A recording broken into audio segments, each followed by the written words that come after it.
এদিকে নির্বাচনকে সামনে রেখে মহাসংকটে পড়েছে ডক্টর মোহাম্মদ ইউনূস। এবার আন্তর্জাতিক মহলে আবারও প্রশ্ন, শেখ হাসিনার পদত্যাগপত্র কোথায়? ডক্টর ইউনূসকে মাত্র 24 ঘন্টার সময় বেঁধে দিয়েছে জাতিসংঘ থেকে। এরই মধ্যে শেখ হাসিনার পদত্যাগপত্র দেখানোর নোটিশ দিয়েছে যুক্তরাষ্ট্র থেকে, আর দেখাতে না পারলে নির্বাচন বন্ধের হুঁশিয়ারি দিয়েছে। এবার স্পষ্টই বোঝা যাচ্ছে যুক্তরাষ্ট্রের সঙ্গে হাত মিলেছে সাবেক প্রধানমন্ত্রী শেখ হাসিনা। শেখ হাসিনার পদত্যাগপত্র জমা না দিতে পারলে সেনাবাহিনীর উপর নিষেধাজ্ঞা। শেখ হাসিনার পদত্যাগপত্র দেখাতে না পারলে জাতিসংঘ থেকে শর্ত আরোপের সাথে সাথে অন্তর্বর্তীকালীন সরকারকে বাতিল বলে গণ্য করা হবে। তখন সেনাপ্রধান ক্ষমতা গ্রহণ করে শেখ হাসিনাকে দেশে ফেরত এনে সাংবিধানিক নিয়মে ক্ষমতা বুঝিয়ে দেবেন। শেখ হাসিনাকে বাংলাদেশে প্রত্যর্পণ করতে হবে। শুরু হয়ে গিয়েছে আইনি প্রক্রিয়া। একটা জিনিস অত্যন্ত পরিষ্কারভাবে বলতে চাই, মাননীয় প্রধানমন্ত্রী পদত্যাগ করেননি। এখনো বাংলাদেশের প্রধানমন্ত্রী হচ্ছেন, নির্বাচিত প্রধানমন্ত্রী হচ্ছেন জনতা। এদিকে ভোট ডাকাতের ব্লুপ্রিন্ট, টার্গেট 76টি আসন, বিকাশে ভোট কেনা ও কেন্দ্র দখলের নির্লক্ষ্য, 12 ফেব্রুয়ারি নির্বাচন জিম্মি করার ভয়ানক ছক জামায়াতের। আর কত অপেক্ষা? কাজে লড়াই করতে হবে। আমার কর্মী বন্ধুরা, আমার সহযোদ্ধা ভাইয়েরা, আমাদের নেত্রী শেখ হাসিনা আমাদেরকে নির্দেশ দিচ্ছেন, সেই নির্দেশ অনুসারে অনুসরণ করা আমাদের দায়িত্ব এবং কর্তব্য। সেই পবিত্র দায়িত্বটি প্রতিটি মানুষের পালন করতে হবে। এটি আমার আবেদন।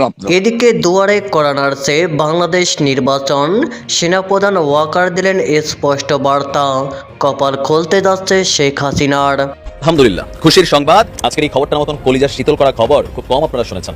দিন শেষে এবার খেলা শুরু হয়েছে। খেলা শুরু হয়েছে কিভাবে? শেখ হাসিনা আজকে কঠিন এক অ্যাকশনে গেছে, অনেকের মধ্যে টেনশন ঢুকে গেছে। ঘটনা কি হতে যাচ্ছে, এবার এটা চ্যালেঞ্জ ছড়িয়ে দিয়েছেন ডক্টর মোহাম্মদ ইউনূসের। এদিকে দুয়ারে কড়া নাড়ছে বাংলাদেশ নির্বাচন।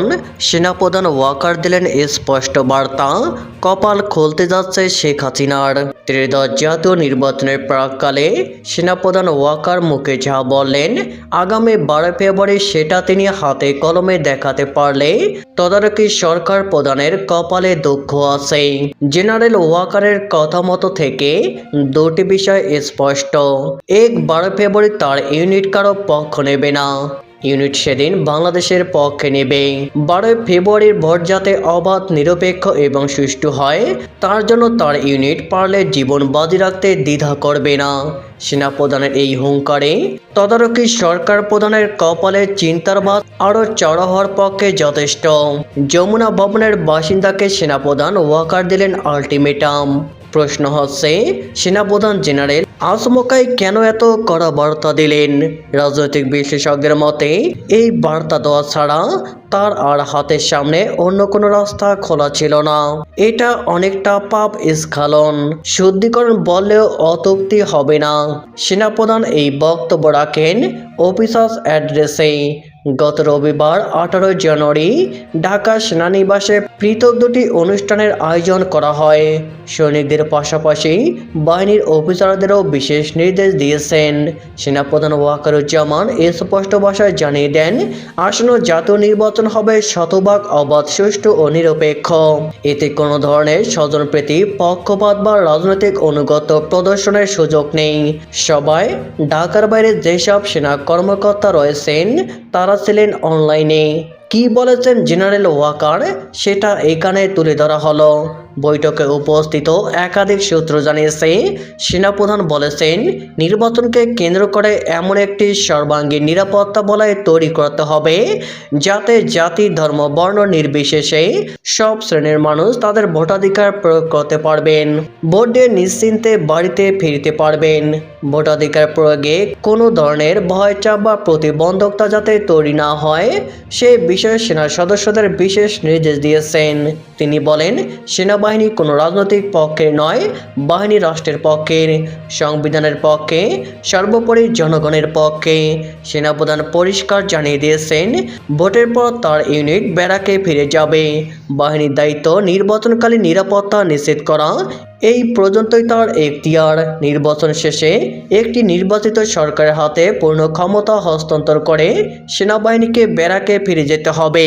এর বাইরে অন্য কোনো ভূমিকার প্রশ্ন ওঠে না। এদিকে বিকাশে ভোট কেনা ও কেন্দ্র দখলের নীল নকশা, 12 ফেব্রুয়ারি নির্বাচন জিম্মি করার ভয়ানক ছক জামায়াতের। আগামী 12 ফেব্রুয়ারি নির্বাচনকে কেন্দ্র করে এক ভয়ানক ও অনৈতিক নীল নকশা বাস্তবায়ন করতে যাচ্ছে বাংলাদেশ জামায়াতে ইসলামী।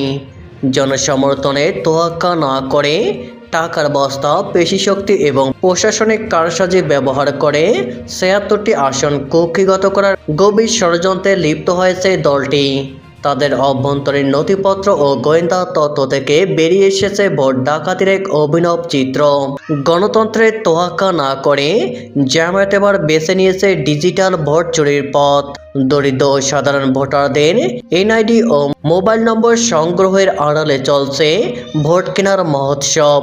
অভিযোগ উঠেছে বিকাশের নগদ ও রকেটের মাধ্যমে নির্বাচনের ঠিক আগে ভোটারদের অ্যাকাউন্টে টাকা ঢেলে ভোট কেনার ফাঁদ পাতা হয়েছে। 162টি টার্গেট করা আসনের জন্য দলটি 50 থেকে 100 কোটি টাকার বিশাল অবৈধ তহবিল মাঠে নামিয়েছে, যা নির্বাচনের সুষ্ঠু পরিবেশকে পুরোপুরি ধ্বংস করে দেবে। নির্বাচনের দিন সাধারণ ভোটাররা কেন্দ্রে যাওয়ার আগেই ভোট কেন্দ্র দখলের এক ভয়ানক পরিকল্পনা এঁকেছে জামায়াত।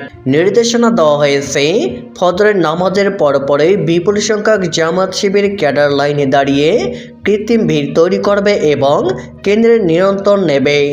সাধারণ ভোটারদের ভোটাধিকার হরণ করতে প্রতিটি কেন্দ্রে নিজেদের অন্তত 15 জন দলীয় কর্মীকে আনসার ও জিডিবি সদস্য হিসাবে ঢুকিয়ে দেওয়ার চক্রান্ত চূড়ান্ত করা হয়েছে।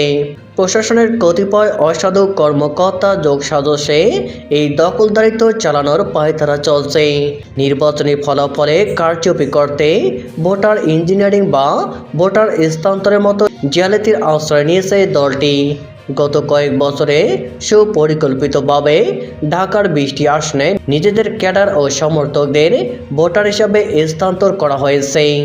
এছাড়া 15 লাখ প্রবাসী সমর্থকের পোস্টাল ব্যালট এবং দেশে অবস্থানরত দলীয় অন্ধ সমর্থকদের পোস্টাল ভোট ব্যবহার করে রায় নিজেদের পক্ষে নেওয়ার এক গভীর ষড়যন্ত্র প্রস্তুত রাখা হয়েছে। সাবেক প্রধানমন্ত্রী শেখ হাসিনা পদত্যাগ করেছেন না করেননি, এটা নিয়ে বিতর্ক যেন থামছে না। গত 14 মাস ধরে নানা পক্ষের নানা রকমের কথা বিভিন্ন সময়ে আলোচিত হতে দেখেছি। এর মাঝে সব থেকে বেশি চাঞ্চল্যের সৃষ্টি করেছিল দৈনিক মানব জমিনের জনতার চোখ যে ম্যাগাজিন, সেখানে একটি প্রতিবেদন মানব জমিন সম্পাদক মতিউর রহমান চৌধুরীর লেখা যে প্রতিবেদন দেখেছিলাম আমরা। মতিউর রহমান চৌধুরী মহামান্য রাষ্ট্রপতি শাহাবুদ্দিন চুপ্পুর সঙ্গে কথা বলে তার ইন্টারভিউ নিয়ে সেই প্রতিবেদনে চাঞ্চল্যের সৃষ্টি করেছিলেন এবং রাষ্ট্রপতি তাকে জানিয়েছিলেন যে তার কাছে কোনো পদত্যাগপত্র নেই। এই খবরটাই সব থেকে বেশি চাঞ্চল্যের সৃষ্টি হয়েছিল। তারপরে আমরা দেখেছি যে রাষ্ট্রপতিকে সরানোর জন্য নানা ধরনের দাবি উঠতে থাকে এবং আন্দোলনও হতে থাকে। তারপরে একসময় মনে হচ্ছিল যে সরকার বোধহয় রাষ্ট্রপতিকে সরানোর নানা ধরনের পথ খুঁজছে, কিন্তু শেষ পর্যন্ত তারা বৈধ কোনো পথ আসলে খুঁজে পায়নি। বৈধ কোনো পথ খুঁজে পাওয়ার উপায়ও নেই, কারণ রাষ্ট্রপতিকে সরাতে হলে যেটা লাগে সেটা হচ্ছে যে সংসদ লাগে। সংসদ না থাকা অবস্থায় রাষ্ট্রপতিকে সরানো সংবিধান অনুযায়ী সম্ভব নয়, যদি না তিনি নিজে থেকে পদত্যাগ করেন। সেই থেকে বিতর্কটা যখন আরও বেশি করে উস্কে গেল, প্রথম শেখ হাসিনা পদত্যাগ করেছেন, পদত্যাগ করার ফলে সৃষ্ট পরিস্থিতিতে আমার উপরে আপনারা আস্থা রাখেন, এই কথাটা বলেছিলেন সেনাপ্রধান জেনারেল ওয়াকার। সেনানিবাস থেকে সরাসরি যে কথাটা বলেছিলেন গণমাধ্যমে, এই কথাটাই বলেছিলেন। কিন্তু গত 14 মাসে বিতর্ক থামেনি। এবার নতুন করে আবারও বিতর্ক উঠেছে। গাজীপুরের সাবেক মেয়র জাহাঙ্গীর, তার নামের একটি ফেসবুক পোস্ট থেকে একটা চাঞ্চল্যকর দাবি করা হয়েছে জাতিসংঘের উদ্ধৃতি দিয়ে। এছাড়াও বিভিন্নভাবে সামাজিক যোগাযোগ মাধ্যমে এই ব্যাপারটা আবারও সামনে এসেছে। জাতিসংঘকে যুক্ত করে যে ভাষ্য, সেই ভাষ্যটাই মূলত চাঞ্চল্যের সৃষ্টি করেছে। সেটা নিয়ে গণমাধ্যম কি বলছে, অন্যান্য পক্ষগুলো কি বলছে, সেটা একটু বোঝার চেষ্টা করবো যে আদতে শেখ হাসিনার পদত্যাগ ব্যাপারে জাতিসংঘ কোনো হস্তক্ষেপ করছে কিনা, পদত্যাগপত্রের ব্যাপারটাকে ইস্যু করে জাতিসংঘের কোনো হস্তক্ষেপ হচ্ছে কিনা। শেখ হাসিনার পদত্যাগপত্র, শেখ হাসিনা পদত্যাগ করেননি, এটা কিছুদিন আগে পর্যন্ত শেখ হাসিনা এবং শেখ হাসিনার সাবেক মন্ত্রীদের আমরা বলতে শুনেছি। কিন্তু সর্বশেষ একাধিক অডিওতে আমরা শেখ হাসিনাকে বলতে শুনেছি যে তিনি একটা সুষ্ঠু, নিরপেক্ষ, ইনক্লুসিভ নির্বাচন চান, তবে সেটা প্রফেসর ইউনূস সরকারের অধীনে না, নিরপেক্ষ একটা তত্ত্বাবধায়ক সরকারের অধীনে। নির্বাচন যেহেতু তিনি চান, সেহেতু তখন ধরে নেওয়া হয়েছিল যে তিনি এখনো বৈধ প্রধানমন্ত্রী বাংলাদেশের, এই যে দাবিটা, সেই দাবি থেকে তিনি বোধহয় সরে আসলেন, কিংবা তিনি যে এখনো পদত্যাগ করেননি সেই দাবি থেকে হয়তো সরে আসলেন, সেটা পদত্যাগ না করলেও বাস্তবতার কারণে হয়তো সরে আসলেন। সুতরাং তার পদত্যাগপত্র আছে কি নেই সেই বিতর্ক বোধহয় থেমে গেল, কিন্তু সেটা থামেনি, আবার নতুন করে সেই বিতর্ক তৈরি হয়েছে যখন জাতিসংঘকে জড়িয়ে বিতর্কটা তৈরি করার চেষ্টা করা হচ্ছে। গণমাধ্যম কালবেলা এটাকে গুজব বলছে। কালবেলার শিরোনামটা এরকম, কালবেলা বলছে যে শেখ হাসিনার পদত্যাগপত্র নিয়ে নতুন গুজব। এই ঘটনাটাকে তারা পুরো গুজব বলছে, এবং গুজব বলার ক্ষেত্রে আলহাজ অ্যাডভোকেট জাহাঙ্গীর আলম তার নামে যে ফেসবুক পোস্ট, সেই পোস্টে দাবি করা হয়েছিল, ব্রেকিং নিউজ, বৈধ প্রধানমন্ত্রী শেখ হাসিনার পদত্যাগপত্র জাতিসংঘে জমা না দিলে সেনাবাহিনীর ওপরে নিষেধাজ্ঞা, জয় বাংলা জয় বঙ্গবন্ধু, এরকম একটা পোস্ট তিনি দিয়েছিলেন। তার পোস্ট আপনারা দেখে নিতে পারেন। সেই পোস্টে এই দাবিটা করা হয়েছিল। এছাড়া আরও একাধিক পোস্টে সেম দাবিটা করা হয়। সেই দাবিটা করার প্রেক্ষাপটে নতুন করে চাঞ্চল্যের সৃষ্টি হয় যে জাতিসংঘ আদতেও এই ধরনের কোনো সিদ্ধান্ত নিয়েছে কিনা। শেখ হাসিনার পদত্যাগপত্র জাতিসংঘে যদি না দেখানো যায়, তাহলে সেনাবাহিনীর ওপরে কোনো নিষেধাজ্ঞা আসছে কিনা, কিংবা শান্তি মিশনে সেনাবাহিনীর যে অংশগ্রহণ, সেই অংশগ্রহণের সুযোগটা নষ্ট হচ্ছে কিনা। ব্যাপারটার সঙ্গে মানে কাকতালীয়ভাবে আরেকটা ব্যাপার জড়িয়ে গেছে। সম্প্রতি জাতিসংঘ যে পুলিশের একটা পুরো কন্টিনজেন্টকে শান্তি মিশন থেকে বিদায় করে দেওয়ার সিদ্ধান্ত নিয়েছে, সেটা নিয়ে চাঞ্চল্যের সৃষ্টি হয়েছে। এরপরে যেটা হয়েছে সেটা হচ্ছে যে 1313 জনের সেনা এবং প্রতিরক্ষা বাহিনীর সদস্যদের জাতিসংঘের শান্তি মিশন থেকে বিদায় করা হচ্ছে। পরপর এই দুইটা খবর যে চাঞ্চল্যের সৃষ্টি করেছিল, তার সঙ্গে আবার এটাকে মেলানো হচ্ছে। কিন্তু কালবেলা বলছে যে এই মানে দাবিটা গুজব। কি বলছে তারা একটু শোনার চেষ্টা করি। তারা বলছে যে সাবেক প্রধানমন্ত্রী শেখ হাসিনা ভারতে পালিয়ে যান, এর আগে তিনি পদত্যাগ করেন বলে সেনাবাহিনীর পক্ষ থেকে জানানো হয়েছিল। সম্প্রতি ব্রেকিং নিউজ, বৈধ প্রধানমন্ত্রী শেখ হাসিনা পদত্যাগ, যেটা বললাম যে সামাজিক যোগাযোগ মাধ্যমে ছড়িয়ে পড়ে। এ নিয়ে বিভিন্ন সামাজিক যোগাযোগ মাধ্যমে নানা রকমের পোস্ট দেখা যায়।